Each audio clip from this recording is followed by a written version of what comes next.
Sveicināti vēl vienā video, un atkal es esmu aiz kadra. Un jā, vakar publicēju video, kur es pastāstīju vairāk par ServiceMate un parādīju funkcijas, ko es izmantoju un kāpēc es viņas izmantoju. Un, jā, es arī minēju gan pagājušajā video, gan video vēl iepriekš, kā es ServiceMate neizmantoju, lai izrakstītu rēķinus vai aizsūtītu tās tāmas, kvotus un estimates un visu pārējo. Kaut gan tā platforma ļauj to darīt, ja? Bet es to neizmantoju. Varbūt kaut kādos mazos darbos, ātros, kur tur uz tā, uz spota ir jāizraksta kaut kas un jāiedod klientam, bet tā nē. Lai aizsūtītu tās tāmas, to visu cenu, cik viss izmaksā klientiem, es izmantoju šo visu, kas saucas Square. Ja? Tā ir e-commerce un vispārējais platforma, kur var gan norēķināties, gan izrakstīt rēķinus un visu pārējo, gan. Ja? Šeit ir funkciju ļoti daudz.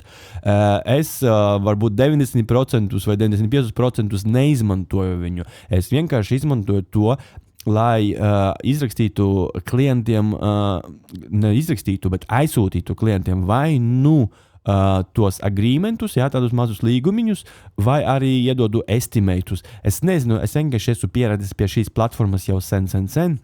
Jo es viņu izmantoju savā iepriekšējā, teiksim tā, biznesā vai nodarbē, jā, un tā tālāk. Un man, teiksim tā, baigi patika toreiz, un es viņu izmantoju arī šobrīd, vadot savus mazo biznesiņu, jā.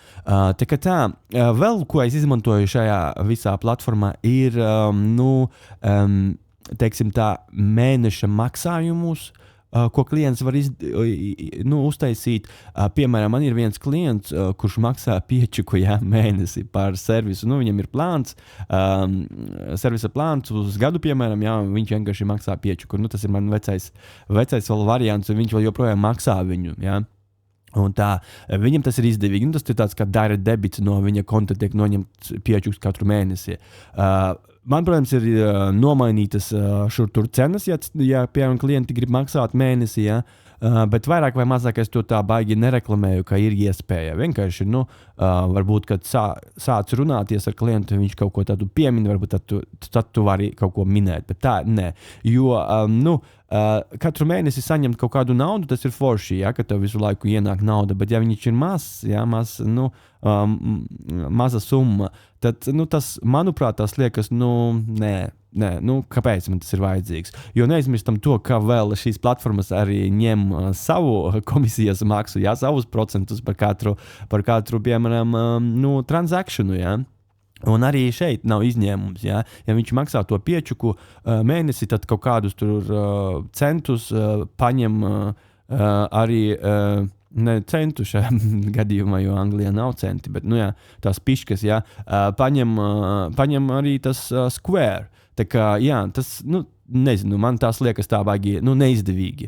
Bet, lai aizsūtītu tos estimatus, vai kvotus, es diezgan bieži to izmantoju, vairāk vai mazāk vienmēr, un tā tālāk. Un kas man patīk, ka klienti akceptē, un tad arī atnāk paziņojums, ka viņi ir akceptējuši, un tad to var uztaisīt kā rēķinu. Te arī ir rakstīts convert to invoice, Piemēram, es mēģināšu aiztaisīt to klientu vārdus, bet tās summas, lai viņas tur paliek, nav ko tur slēpt. Ja? Bet ir arī daudz neizdevušies, teiksim tā, darījumi, ko var arī redzēt šeit. Ja? Piemēram, šeit pēdējās 30 dienas ir akceptētas 2848 mārciņas, darbi un tā tālāk. Ir bijis tā, ka šajā mēnesī īstenībā arī bija ļoti daudz neakceptēti. Un tā tālāk, bet es vēl joprojām gaidu, jo es nolēmu pagājušajā gadā to, ka jo es zināju, ka cenas visu laiku mainās, visu laiku lēkā uz augšu un tā tālāk, un visi ceļ tas cenas. Tāpēc es nolēmu, ka es klientiem došu 7 dienas laika izlemt, vai viņi grib vai negrib pakalpojumu, un tāpēc tas termiņš beidzās pēc 7 dienām. Varbūt kādam 14 dienas, tas atkarīgs ko un kā, un tā, kad tas termiņš beidzās, tad tās kvots vai tās estimates, tā tāme, viņa pazūd no šejienes. Kā pazūd? kopējās, teiksim tā, tabulas, jā, viņa pazūd. Un tu viņu, protams, vari redzēt atsevišķi, ka tur rādīt, ka ir expired, ja beidzies termiņš, bet tā, lai, nečekarētu to, teiksim, statistiku, ja, tā runājot, tad viņa vienkārši pazūd, bet viņas visas var redzēt. Un ko vēl es izmantoju, kā es arī minēju, es izmantoju arī tos agreementus, jā, lai uztaisītu klientam, ne jau katram klientam es viņus arī izrakstu vai aizsūtu tos agreementus, tur ir tā pēc sajūtām, teiksim tā, ja tu satiec klientu, ja tu viņu satiec, tad tu varbūt jūs, vismaz man tā liekas, ka es jūtu, kaut kas tur ir tā, ka, vajadzētu tomēr to līgumu aizsūtīt, lai viņš to paraksta. Vai arī pats klients, piemēram, saka, kā tad mēs to darījumu veidosim, jo es jau prasu klientiem, lai viņi maksā man depozītu, priekšapmaksā, kaut kādu naudu, kaut kādu summu, tas atkarīgs no darba. Un viņi, kā tu tagad savu samaksāšu un tu pazudīsies? Saku, jā, tā var būt, bet, es tev varu aizsūtīt arī līgumu, kur mēs abi parakstam, un tad viss, mums ir noslēgts līgums. Davai daram tā, tad, kaut kā tā, vai arī pa telefonu citreiz, vai, sūtot kaut kādas īziņas vai ēpastus, ja, tad arī ar klientu norunāt to, ka, ja tu gribi, lai es tev izdaru to darbu, ja, piemēram, tev maksā 1000 mārciņas darbs, ja, un mana daļa no tā visa, kā paliek, piemēram, 200 mārciņas. Respektīvi, 800 mārciņas tas ir detaļas. Ja? Un, ja tu gribi, lai es izdaru to darbu, tev jāsamaksā 800 mārciņas par detaļām. Ja savādāk, ja tu nesamaksāsi, es to nedaru. Tā. Vairāk vai mazāk. Un, daudzi piekrīt, daudzi kaut kā tur sūdzās, un tā. Es pilnībā viņu saprotu, jo tagad ir ļoti daudz visādu kameru un visu pārējo. Tā ir ļoti grūti šajā visā. Ir īpaši sarunāt ar klientu, bet ir tādi, kuri uzticās tev uzreiz, tu pat viņus neredzi. Man ir bijis vairākus gadus atpakaļ, ka es biju aizbraucis atpūsties holidejos, man atnāk ēpasts, bet kaut kas tam līdzīgs zīziņa, sveicināti tur tā, man ir vajadzīgas 12 kameras un blā, blā, blā, varat iedot cenu, cik tas izmaksās, to estimētu. Es saku jautāt, kas vēl jums ir vajadzīgs, vai tas ir vajadzīgs? Viņš saka, jā, vai tas ir vajadzīgs? Viņš saka, jā, ok, es saku, 10 minūtes es aizsūtīšu jums uz ēpastu, atsūtiet ēpastu. Atsūtījām man ēpastu, es viņam aizsūtīju, tur viss kopumā izmaksā kaut kur pie 1800 mārciņām, cik es atceros, vai kaut kā tā, varbūt pat vairāk. Un tas potenciālais klients tajā brīdī vēl. Viņš teica, kā es tev varu samaksāt, kad tu vari atbraukt un izdarīt? Es saku, tev jāsamaksā reikins, un tad es tevi iebukošu un es atbraukšu. Jo es zināju, ka man pēc nedēļas būs jāatgriežas atpakaļ Anglijā, un tad es arī tā saskaitīju, es saku, tādā datumā. Viņš teica, ok, un 10-20 minūtes es skatu atnāk naudā kontā. Viņš vispār neko nejautāja, un viss. Un es, protams, aizbraucu un instalēju viņam visu pārējo, un viņš apmierināts ar to, un tad viņam vēl joprojām taisu servisus. Un tā kā ir visādi gadījumi, bet, viens no tiem ir tā, ka cilvēki, neusticās. Tāpēc es izmantoju kaut kādas savādākas platformas, kur es varu uztaisīt tos līgumus, un šajā gadījumā tas ir Square, kur es uztaisu līgumu, kur es aizsūtu viņam estimētu vai kvotu, kā gribat tā saucat, estimates ir vairāk vai mazāk tā, ka tev ir tas buferis kaut kāds, kur cenas liekā, jo tu vari pateikt klientam, piemēram, es saskaitīju, darbs maksās 2000 mārciņas, ja? Bet cenas mainīsies, tā kā varētu būt lētāk, varētu būt dārgāk. Un uz to arī klientam jāiet, kā estimēts, tas nav 100%, ja, ka tev to naudu būs jāmaksā. Iespējams, ka tev būs jāmaksā mazāk, iespējams, ka tev būs jāmaksā vairāk. Bet es estimētus, kad man jāsūta estimētus, es vienmēr izlaboju viņus, ka tie ir kvotu. Ja, ka tas ir kvotu, tā ir tāme, viņi solīt visu, tur neko nevar izmainīt. Ja. Protams, klients negrib kaut kādu refundu. Un tā es viņam arī aizsūtu. Piemēram, šeit. Šeit ir projekti, invoice, recruiting series, es nezinu, kas tas ir, pat nevaru izrunāt, estimates, reports, apps, settings, Es vairāk vai mazāk eju uzreiz uz estimatiem, tad man attaisa logu, šeit, redz, par ko es runāju, expired, Piemēram, es esmu aizsūtījis klientam 1. bet 2. janvārī to kvotu, vai estimētu, un viņa beidzās 9. jo es iedevu 7 dienas. Arī šeit, arī tas pats 7 dienas, arī šeit 7 dienas, un arī šeit 7 dienas, tas tā. Es tos klientus mēģināšu noglabāt, bet, Un te ir akceptēti kvoti, un atkal expired, un tā tālāk atkal akceptēti. Te cancelled, es nokanceloju pats, jo klients nedeva ziņu. Bet vairāk vai mazāk tie klienti atgriežas pēc kaut kāda laika. Viņiem vienkārši ir vajadzīgs laiks padomāt. Jo tu viņiem iedod to 7 dienas, viņi jau grib meklēt kādu citu arī. Viņi arī grib dabūt tās estimētus vai tos kvotus no kādiem citiem, ja? Lai salīdzinātu cenas un tā tālāk. Bet šajā gadījumā šie pēdējie 3, jā, tas ir 2 klienti, 2 klienti. Pēdējais 4 šeit, ja? Tas ir tie klienti, kuriem ieteica viņu ģimenes locekļi, ja? Jo es viņiem esmu darījis darbus. Un tāpēc es, protams, es it kā iedodu kaut kādu atlaidīti šajā gadījumā, ja, bet es vienalga, kāda man cena ir, tāda man cena ir. Tur nebūs ne zemāk, varbūt vairāk, jā, nezinu, labi, nebūs vairāk. Bet jā, es tā. Un viss, un ja viņi negrib, un visu, ko man man jau nav ko uztraukties, ja viņi negrib. Tad par tiem kontraktiem, lai šeit būs, jā, tā mums atpakaļ uz pirmo lapu, man ir pāraugs šeit, kuru var paņemt un atvērt, un salikt klientu detaļas, un tad viņš tev uzrakstīs visu. Piemēram, ja, tas new contract, ja, tas līgumiņš tāds maziņš, tad šeit mēs ierakstam vai klienta vārdu vai e-pasta adresi, tad jūs varat nosaukt, kā viņu gribat. Manā gadījumā tas ir service agreement. Šeit var kaut kādas piezīmes pielikt, jā. The client is hiring the business of the services described in this contract, jā. Tur var nomainīt. Un tad šeit ir payment, jeb maksājums. Ja tu gribi iekļaut, vai tu negribi iekļaut maksājumu šajā līgumā. Es vienmēr uztaisu, ka es gribu ielikt, un tad viņš prasa, cik un ko un par ko. Un tad es vienkārši, ko es izdaru? Es ielieku to cenu, piemēram, 10,000, jā. Ja jūs gribi apskaidrot, par ko tu viņu čārģos 10,000, es vairāk vai mazāk, piemēram, CCTV installation, nepareizi rakstīju. Installation, tā būs, ja? Un tad var uzlikt vai izvēlēties datumu, kad tu gribi, lai klients tev samaksā. Es vienmēr uzlieku tajā datumā, kad es to izrakstu, šajā gadījumā 17. janvārī, ja?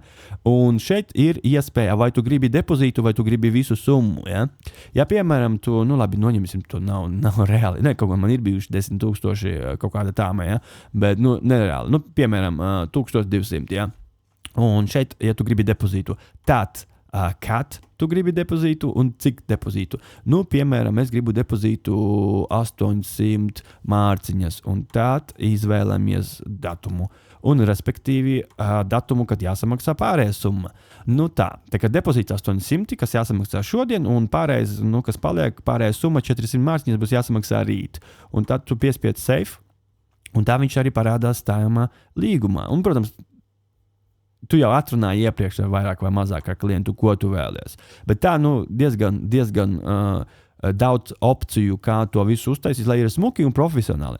Un kas vēl? Šeit, piemēram, attaching voice or estimates. Tad, respektīvi, tu vari, ja tev ir uztaisītas estimates, jeb tā tāma, jā, pati, tad tu vari viņu pievienot, jo klients jau viņu ir akceptējis. Ja tu neesi viņu pārtaisījis par rēķinu, vai arī esi pārtaisījis par rēķinu. Manā gadījumā es nepārtaisu viņus par rēķiniem, jo es teicu, es izmantoju pavisam vēl citu platformu, kur es izrakstu rēķinus. Es zinu, ļoti sarežģīti, ļoti varbūt stulbi, bet man patīk, jo šī platforma, kas ir Square, viņa ļauj ļoti daudz opcijas uztaisīt. Kaut gan ServiceMates arī to pašu ļauj, bet nezinu, man vairāk patīk izskats, ko saņem klients e-pastā, un cik vienkārši viņi var parakstīt to visu, un tā tālāk. Tā kā jā. Un tad, kad tu visu saliec, tad ir iespēja piespiest podziņu next. Manā gadījumā nevar. Es paskatīšos, vai es varu atrast sevi. Tā, man tos būs jānoslēpj klientu detaļas. Un tad mēs spiežam next, un tad ir jau pierakstīti, pāraugi, ko un kas, un tu vari izvēlēties, ko tu gribi iekeksēt un ko tu gribi neiekeksēt, ja?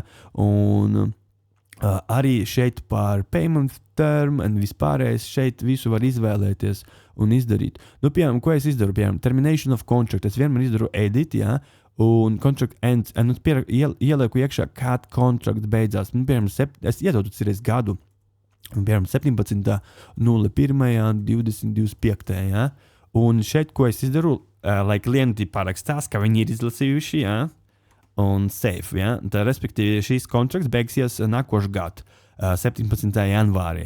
Un klientam to ir jāparaksta. Tad atkal spiežu next, Ja, ja viss ir ok. Tad es varu uzreiz parakstīt, piemēram, jā, šeit. Kā kompānija, jā, bet, uzvārdu un visu pārējo. Un tā viņš aiziet tā, jā. Parāda, kā logo, visu kompāniju, visu service agreement, visu smuki uzraksta, protams, kas saņems, kāds biznes, un tad, protams, tā arī paskaidro, ka tu saproti, ka tu, esi izvēlējies šo biznesu, jo tu uzticies viņam blāvā. Un tad šeit redz payment schedules ir arī, ja, cik tas viss kopumā izmaksā, un kā jāsamaksā visu pilnā summa, un tad šeit depozīts un balans un viss pārējais. Tā ka tas ir ļoti, ļoti laba lieta.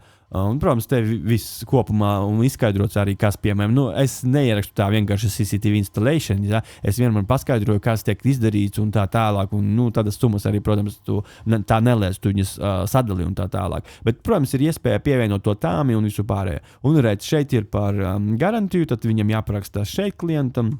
Un tad, kad viņš nāk uz apakšu atkal, tad viņam jāizlasa to, ka kontrakts vai līgums beigsies tādā datumā, viņam jāieliek šeit arī atkal, jāparakstās. Jā, tas ir vienkārši izdarāms telefonā. Un tad pēdējā ir lielas paraksts, jā, kur var ailē ielikt un tā tālāk. Tas vienkārši ir tā, lai jūs saprotat paši, daudz esat gājuši uz bankām un pārējām iestādēm, kuras esat parakstījuši līgumus. Un tur ir vienmēr tā, ka jāparakstās vairākās lapas zem vairākām lietām, jo viņi grib, lai tu izlasi. Piemēram, manā gadījumā šeit es gribu, ka no refund will be provided of the work completed on service performed. Ja? Tā kā, respektīvi, es nedodu nekādu naudu atpakaļ, ja es kaut ko jau esmu izdarījis klientam. Ja? Viņam, protams, ir, klientam ir tiesības atteikties no kaut kā, bet no kaut kā nē. Jo, piemēram, es jau kaut ko esmu izdarījis, ja esmu kaut ko iztērējis, ja, tad klients nevar atteikties no tā. Viņš nedabūja naudu. Viņš var atteikties, ja, bet viņš nedabūja atpakaļ naudu, jo es esmu iztērējis savu laiku, ja, un materiālu. Piemēram, daudzus materiālus nevar vairāk izmantot, jo tas ir, piemēram, paredzēts tieši šim darbam, un tu esi viņu kaut kā es nezinu, piemērs var būt kaut kāds, nezinu, speciāls kabelis, jā, kurš ir speciāli ievilkts, jā, es tur esmu iztērējis dienu, jā, un es esmu savienojis visu, un viņš negrib vairāk. Es jau nevilkšu to kabeli ārā un tā tālāk, ja es viņu atstāšu, es par viņu arī nočerģošu, viņam vienkārši tā. Kaut kā tā. Un tas, kas saistīts ar tiem maziem līgumiem, tad, protams, nosūti klientam uz e-pastu, un viņi paraksta, un tu arī saņem arī paziņojumu, ka viņi ir parakstījuši un tā tālāk. Ja? Un, jā, diezgan vienkārši. Un, piemēram, atkal ejam send invoice, ja? Spiežam uz send invoice. Mēs varam uztaisīt uzreiz invoice, ja? Pierakstīt visu invoice ID un cenas un vispār viņš. Arī, ja tu gribi, piemēram, izvēlēties arī maksājumus, ja, kā tu gribi, lai viņi maksā. Manā gadījumā, piemēram, es varu ielikt iekšā, ka viņi var maksāt ar karti. Tas nozīmē, ka 2,5% tiks noņemti no kopējas summas. Vai es varu pievienot ClearPay, jūs zināt to Klarna vai ClearPay.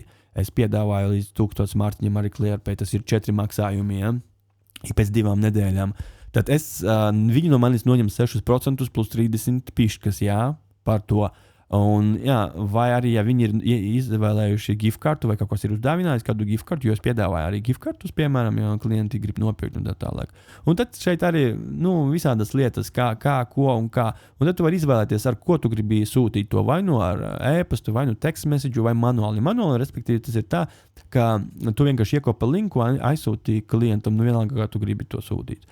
Un tad šeit ir reminders, jā, 7 dienas pirms termiņa beigām. Invoice, piemēram, ja tu pasaki, ka 17. datumā jāsamaksā invoice, tā ir pēdējā diena. Tā kā 10. datumā klients saņemtu paziņojumu, ka tur vēl nav samaksāts tas apmaksās rēķins. Tad, protams, tā ir pašā dienā, jā, viņš aizsūta, un 1 dienu un 3 dienas pēc jau, kad beidzas termiņš, tad viņš jau brīdina, ka tu jau kavē riktīgi, jā, 1. dienā, un tad pēc vēl 3 dienām aizsūta. Tā kā tas tāds reminders, jā. Tas ir īstenībā, man patīk, tāpēc es arī izmantoju šo Square, jo ir iespēja uzlikt tos reminderus, un man nav par to jāmaksā. Jo daudzi pakalpojumu sniedzēji ņem naudu par reminderiem un tā tālāk. Es ierakstīšu video par Tide banku, un izstāstīšu arī vairāk par tām iespējām. Un tur tiešām viņi ņem par to. Kaut kā tā kā vienkārši uztaisīt invoice un aizsūtīt klientam, ja? Ja? Vai tāpat arī, ja jūs gribat uztaisīt to estimētu, ja? To kvotu, arī ejam uz estimates, create estimate, ja, vienkārši pārskatām atkal klienta vārds, uzvārds vai e-pasta adrese vienalga, ko jūs gribat uzlikt. Tad varat nosaukt, kas tas par darbu. Es, piemēram, citreiz ierakstu alarm installation, CCTV installation vai kaut kas cits. Tad var uzlikt ID. ID tas ir rēķina numurs. Ko es vienmēr daru, kā es rakstu savus ID. Es esmu mainījis gadiem ejot visu kaut kā tos ID. Ja? Es vienmēr rakstu tā, kā 17. datums, 1. mēnesis un gads. Tāds man būs ID. Un es zinu, ka tas ir tāda izrakstīts rēķina. Kaut kā viņi arī parādā to, bet es nezinu, es pie tā man tā baigi patīk. Vai arī citreiz es pierakstu tā, ka daudzos man ir 24, 2004. gads, tad es uzlieku to mīnusiņu un 0,0 piemēram 1. Tas būs pirmais. Tad nākošam klientam 0,02 un tā tālāk. Un tā vismaz man tie rēķini kaut kā sakārtoti. Kaut gan, ja tu esi LTD un tu neesi VAT registered, jā, tad tev nevajag tos ID pēc kārtas likt. Tu kā gribi tā lietas, tu pat vari nelikt. Viņš tur pats automātiski tev izgenerēs kaut ko. Bet ja tu esi VAT registered, cik es sapratu, ir jābūt pēc kārtas. Nu tā, cik es zinu. Nu vot, un te tad saraksti visu, kas ir jāsaraksta, un tad spiet next, un tad tu vari pievienot tās detaļas un vispārējais, ka diezgan vienkārši. Diezgan vienkārši izskatās un vienkārši to izdarīt, un tad beigās tu atkal tāpat kā ar to invoice tu vari nosūtīt vai no ar text message, vai no e-pastu, vai no manuāli. Ja? Un tad klients saņem to, viņš redz to visu, viņam ir poga akceptēt, ja? Un ja viņš akceptē, tad tev atnāk paziņojums, ka viņš ir akceptējis. Un kad tev atnāk paziņojums, ka viņš ir akceptējis, tad tev ir iespēja to tāmi, to kvotu, estimēt. Es nezinu, vai es pareizi saucu, tā ir tāme. Palabojiet mani, ja kāds zina, kā kvotu vai estimēts būs latviski.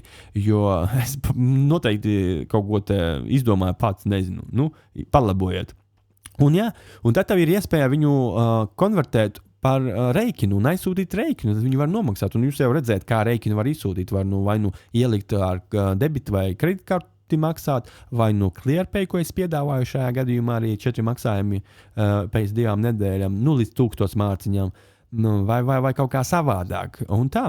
Un tad tev, protams, šajā visā pirmajā overview lapā tev arī visa statistika un vispārējais parādās. Ja? Es negribu spiest baigi, jo tur būs atkal attīstīti klientu detaļas un vispārējais.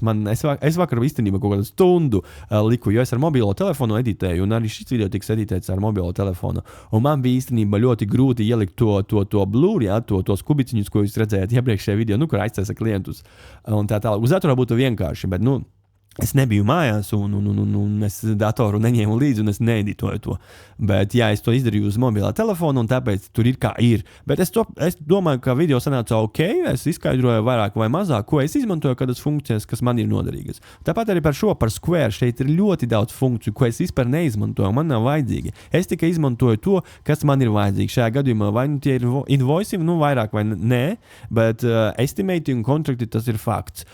Kontraktus vairāk vislabāk, ne vairāk, bet vislabāk ir rakstīt uz datora, bet estimētus ir forši arī ar mobilo telefonu, jo viņiem ir arī aplikācija, kas saucās Square. Pagaidiet, tūlīt es arī atradīšu aplikāciju, pievienošu pie telefona. Un Invoice, vai man šeit ir? Jā, Invoices tā arī saucas, bet tur ir Square logo, tā ka to var saprast. Es tur attaisīšu mobilo telefonu aplikāciju, jo man ir apstiprināts telefona fiziski, ja. Pirms es kaut ko daru, kas mums te notiekās. Mums šeit kaut kāds savienojums nepārāk labs, mēģinam vēlreiz.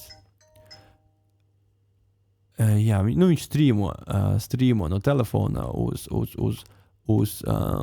datoru. Tā kā redzat, tas pats, kas arī šeit ir tie samaksāti invoici, jo saku, invoici šeit samaksāti ir tikai par to, kur man viens klients maksā 5 mēnesi, outstanding invoice nav, jo nav tādu.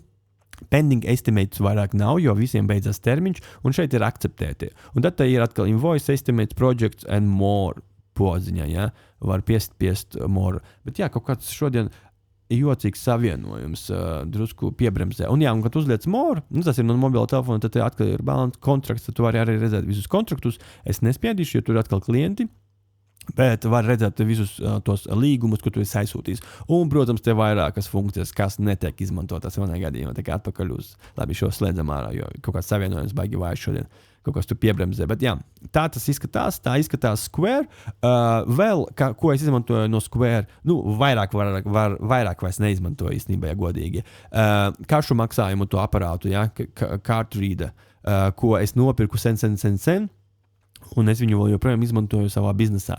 Bet par to es ierakstīšu pavisam citu video, un es parādīšu, kādus karšu lasītājus es izmantoju, un kādas aplikācijas telefonu izmantoju, un visu pārējais. Tā kā saka, stay tuned, ja? Būs video arī par to. Bet jā, tas viss šodien par Square, par estimatiem, kvotiem un līgumiem. Tiekamies nākošā video, kur es izskaidrošu vai nu par Tide, vai arī par maksājumu kartēm. Bet es domāju maksājumu kartēm, jā, cardreaderiem, jā. Bet es domāju, ka tas būs cardreaderi, jo iesim pēc kārtas. Ja es runāju par Square, tad ejam tālāk ar Square, un tad pēdējais būs laikam Tide vai cita banka. Nezinu, jo man ir 3 biznesa bankas konti uztaisīti, lai iztestētu labāko, un es, protams, izmantoju arī labāko, kas man liekas ir foršs. Un jā, bet tur ir 3 bankas konti, tā kā es varbūt pastāstīt par visiem 3. Tā kā man ir Tide, man ir Starling un man ir Monzo. Tā kā jā, paldies, ka noskaties un tiekamies citā video. Čau visiem!